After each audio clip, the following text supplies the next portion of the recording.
Welcome to our channel. Today we how to invest with HSBC, quick tutorial step by step clearly. Begin by visiting the HSBC website or opening the HSBC mobile app. Log into your HSBC account using your credentials. If you don't have an account yet, follow the prompts to create one. Once logged in, navigate to the investment section of the platform. Review the available investment products offered by HSBC.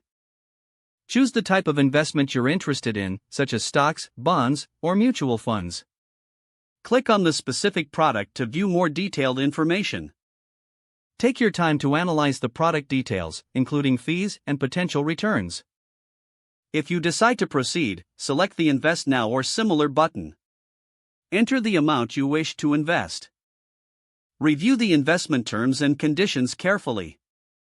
Confirm your investment by clicking the Submit or equivalent button. You will receive a confirmation of your investment via email or within the app.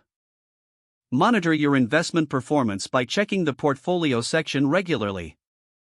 Consider setting up alerts for any significant market movements.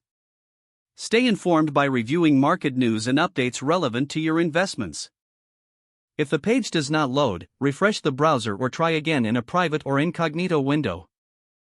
Make sure you are using the correct email address, then retype it carefully to avoid small typos.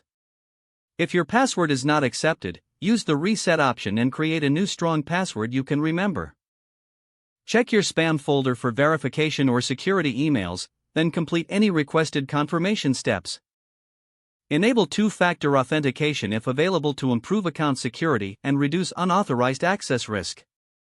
After signing in, review your profile details so your contact information and settings are accurate and current. If you see an error message, note it down and try again after restarting your device and internet connection.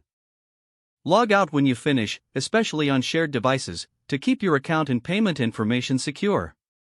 If the page does not load, refresh the browser or try again in a private or incognito window.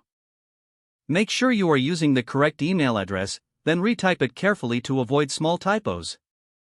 If your password is not accepted, use the reset option and create a new strong password you can remember. Check your spam folder for verification or security emails, then complete any requested confirmation steps. Don't forget to like this video and subscribe to our channel for more step-by-step tech guides.